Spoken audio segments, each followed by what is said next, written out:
Light weight బంగారు diamond ఆభరణాలు, వందల రకాల డిజైన్స్ ఏవైనా ధర మాత్రం ఒక్కటే. ఆంధ్రప్రదేశ్లో గత ప్రభుత్వ హయాంలో జరిగిన తప్పిదాలపై ఒక్కొక్కరిపైన ఉచ్చు బిగిస్తున్నటువంటి పరిస్థితి కనిపిస్తుంది. మచిలీపట్నం మాజీ ఎమ్మెల్యే పేర్ని నాని ఆయన కుటుంబ వ్యవహారం పూర్తిగా ముఖ్యంగా సివిల్ సప్లైస్ బియ్యం దారి మళ్లింపు విషయంలో ఆరోపణలు ఎదుర్కొంటుంటే, మరొక వ్యవహారం ఇప్పుడు వైసీపీ నేతల్ని తలనొప్పిగా మారుతున్నటువంటి పరిస్థితి. ఏంటి ఆ వ్యవహారం? వైసీపీలో సకల శాఖ మంత్రి అనేటువంటి ఇమేజ్ పొందినటువంటి సజ్జల రామకృష్ణారెడ్డి గారు ఆయన ఆధ్వర్యంలో కొన్ని చోట్ల ఫామ్ హౌస్ల నిర్మాణం కోసం భూ ఆక్రమణలు జరిగినాయి, అందులో అటవీ శాఖ భూముల ఆక్రమణలు కూడా జరిగినాయి అనేటువంటి వార్తలు వెలుగు చూస్తుండడం ఇప్పుడు ఆసక్తికరంగా మారింది.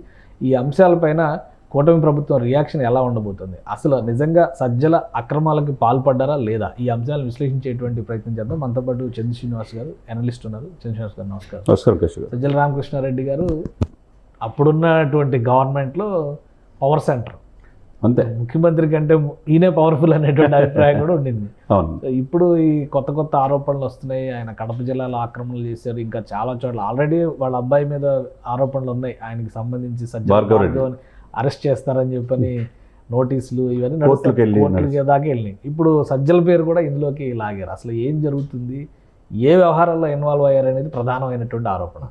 గత 5 సంవత్సరాలు ఏం జరగలేదని అనుకోవాలి మనం. ఏమీ మిగల్చలేదు, ప్రకృతిని కూడా ధ్వంసం చేశారు. మీరు అన్నట్టు సకల శాఖ మంత్రి ఏమి జగన్మోహన్ రెడ్డి గారి దగ్గరికి తాడేపల్లిపల్లి వెళ్ళాలన్నా, ఏ మంత్రి ఏం మాట్లాడాలన్నా కలెక్టర్లు కానీ, ట్రాన్స్ఫర్లు కానీ, డీజీపీ కానీ మొత్తం తన కనుసన్నలు అనేది అందరికీ తెలిసిన అంశం.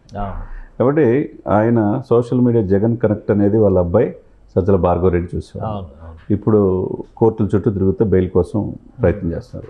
ఇకపోతే మీరు అన్నట్టు మీరు మన సరస్వతి భూములు చూస్తే జగన్మోహన్ రెడ్డి గారి మీద ఆరోపణలు, అది సాక్షాత్ ఎవరు అటవీ భూములు, కొండలు కోనలు ఏవి కూడా మిగల్చలేదని సాక్షాత్తు డిప్యూటీ వెనక్కి తీసేసుకున్నారు. అది మనం చూసాం. దాని నుంచి ఏం మాట్లాడాలి వైసీపీ అర్థమైపోయింది. అక్కడ ప్రజల సొమ్ముని ప్రజలను బెదిరించి తీసుకోవటం కానీ, బాంబులు వేసి తీసుకోవడం చాలా రకరకాలు జరిగింది. ఇకపోతే రెవెన్యూ, కొండలు కోనలు అటవీ భూములు ఆక్రమిస్తే అటవీ శాఖ మంత్రి, అటవీ సంరక్షకుడు ఎవరు? Deputy CM Pawan Kalyan. డైరెక్ట్గా అక్కడ పిక్చర్ వెళ్ళి అక్కడ క్లోజ్ అయింది. ఇక రెండో ఇష్యూ, ఇప్పుడు నెక్స్ట్ ఎవరున్నారు? రెండో పాత్ర ఇక్కడ పోషించాడు. కేసుల్లో అయితేనే A2 విజయసాయిరెడ్డి కనపడేవాడు. ఇక్కడ ప్రభుత్వ పాలనలో ఈయన ద్వితీయ శ్రేణిలో అక్కడే ఉండి నడిపించాడు సకల శాఖ మంత్రి. మరి కడప జిల్లా చెందిన వ్యక్తే, ఆయనకి అక్కడ భూములు ఉన్నాయి. ఈయన 3 అన్నదమ్ములు, ఆయనతో పాటు సజ్జల రామకృష్ణారెడ్డితో పాటు దివాకర్ రెడ్డి, జనార్దన్ రెడ్డి. దివాకర్ రెడ్డి గారు చనిపోయారు. దివాకర్ రెడ్డి కొడుకు సంజీవ్ రెడ్డి, ఈయన పేరు మీద 130 ఎకరాలు ఈయన సొంత భూములు ఉన్నాయి.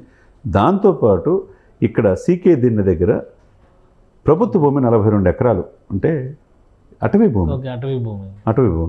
అంటే ఇక్కడ చూడండి ఎంత సిస్టమేటిక్గా, అంటే వీళ్ళ కుటుంబం, వీళ్ళ కొడుకు, వీళ్ళ అన్నదమ్ములు ఏంటి సరే, అంటే గవర్నమెంట్ చేతిలో ఉంటే ఏమైనా చేయొచ్చు. అది నేను చదివింది వాస్తవం. ఇది వీళ్ళ 3 అన్నదమ్ములు సజ్జల రామకృష్ణారెడ్డి పెద్దోడు అయితే, 2 దివాకర్ రెడ్డి అనే వ్యక్తి, దివాకర్ రెడ్డి గారు చనిపోయారు. కానీ వాళ్ళ కొడుకు సంజీవ్ రెడ్డి, ఆయనకి 130 ఎకరాలు ఉంది. దాంతోపాటు అది చాలా, దాని పక్కన ఉన్న 42 ఎకరాల అటవీ భూములు కూడా ఆక్రమించుకొని ఇట్లా చేసుకుంటే దాని తర్వాత ఇక్కడ ఏంటి, మామిడి, టేకు, నేరేడు సాగు చేస్తున్నారు వీళ్ళ బినామీలతో.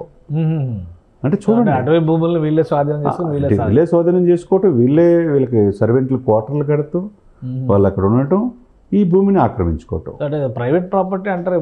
నిజంగా అటవీ భూములు అని తేల్చడానికి ప్రభుత్వం పక్షాన ఆధారాలు ఏమైనా ఉన్నాయా ఏంటి దానికి? సార్ ఇక్కడ చూడు కేశవ్ గారు, మనం చూడాల్సింది ఏంటంటే కాలువలు, కుంటలు, నదీ జలాలు ఏమీ మిగల్చల, మనకు తెలిసిన అంశమే. సరస్వతి ప్రాజెక్టులో చూసినా అదే, పల్నాడులో చూసాం, ఇక్కడ కడపలో చూసినా అదే, ఏది మిగల్చలేదు.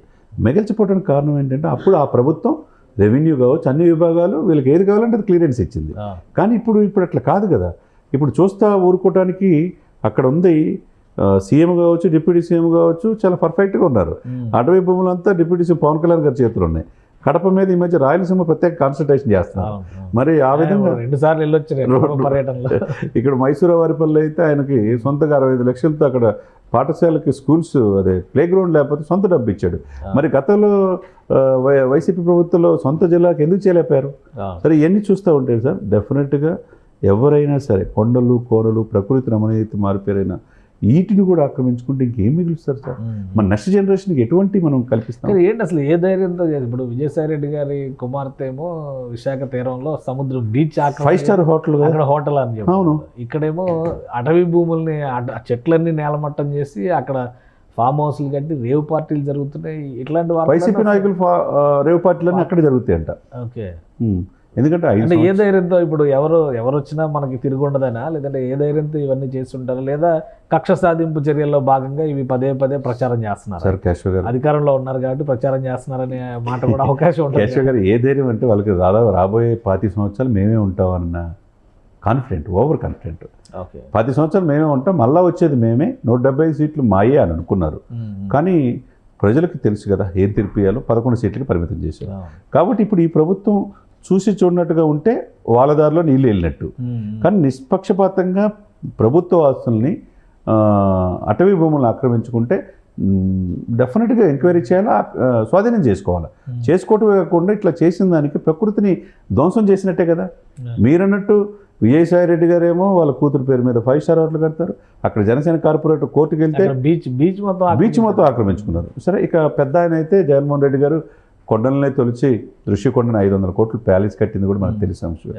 ఫ్యాను 4 లక్షలు సార్, డబ్బే 30 లక్షలు. ఏం చేయాలో అర్థం కాక ఇప్పుడు 6 నెలలు కూడా అర్థం కావట్లే వీళ్ళకి. ఏం చేయాలా? 6 నెలల్లో పరిష్కరించలేని సమస్య ఏదన్నా ఉందండి ఋషికొండ అదొకటే. మిగతా సరే కోర్టుకు వెళ్ళారు, అది ఆపారు అనుకోండి. విజయసాయి రెడ్డి గారు అమ్మాయికి తీసుకుంది, సరే భార్గవ రెడ్డి గారి కోసం చూస్తున్నారు. సరే, ఈలోపు మళ్ళీ మూలిగా రకపోయి తాటికి అన్నట్టుగా ఇది వచ్చింది. మరి ఎంక్వైరీ చేసే అవకాశం ఉంటుందా? అక్కడ రెవెన్యూ డిపార్ట్మెంట్కి కాల్ఫర్ చేయాలి, తర్వాత అటవీ భూములు కూడా చూడాలి. ఇవన్నీ కూడా ఎంక్వైరీ చేసి నిష్పక్షపాతంగా ఈ 42 ఎకరాలు ఏ విధంగా వీళ్ళు తీసుకున్నారు, ఏ విధంగా నకిలీ సర్టిఫికెట్స్ చేశారు, ఎవరు బినామీ మీద ఇవి ఉన్నాయి, ఎవరు దీని వెనక పాత్ర, వీళ్ళ కొడుకు సంజీవ్ రెడ్డికి ఎన్ని ఎకరాలు ఉంది, అది ఆ ఎకరాల్లో కూడా ఇంకేమన్నా ఎస్ఎన్ భూములు ఆక్రమించుకున్నారా, ఈ 42 ఎకరాలను స్వాధీనం చేసుకోవాలనేది ఎంక్వైరీ చేసి త్వరితగతినే ఇది సమాజానికి తెలియాల్సిన అవసరం కూడా ఉన్నది. రైట్. థ్యాంక్ యూ శ్రీనివాస్ గారు. ఇది కడప జిల్లాలో జరిగినటువంటి భూ ఆక్రమణల దందా వ్యవహారం ఇప్పుడు వెలుగు చూసింది. అటు తిరిగి ఇటు తిరిగి సజ్జల రామకృష్ణారెడ్డి గారు మెడకి ఉచ్చు బిగించుకుంటున్నట్టుగా పరిస్థితి కనిపిస్తుంది. దీనిపైన ఫుల్ ఫ్లెడ్జ్డ్గా ఎంక్వైరీ జరగాల్సినటువంటి అవసరం కనిపిస్తుందని చంద్ర శ్రీనివాస్ గారు విశ్లేషిస్తున్నారు. ఒకవైపు సజ్జల రామకృష్ణారెడ్డి గారు ఆయన కుటుంబానికి సంబంధించిన ఆస్తి ఉండడం, మరోవైపు అటవీ శాఖ భూముల్ని కబ్జా చేశారనేటువంటి ఆరోపణ. ఈ నేపథ్యంలో రెవెన్యూ అటవీ శాఖ ద్వారా ఎంక్వైరీ చేయడం కానీ, సిఐడి విచారణకు కానీ ఆదేశించి సమగ్రమైనటువంటి విచారణ తర్వాత ప్రజలకు వాస్తవాలు తెలియజెప్పాలని విశ్లేషిస్తున్నారు చంద్ర శ్రీనివాస్ గారు. ఇది special discussion. Keep watching. Suman టీవీలో మీ పర్సనల్ అండ్ బిజినెస్ ప్రమోషన్స్ కోసం కింది నెంబర్కి కాంటాక్ట్ చేయండి.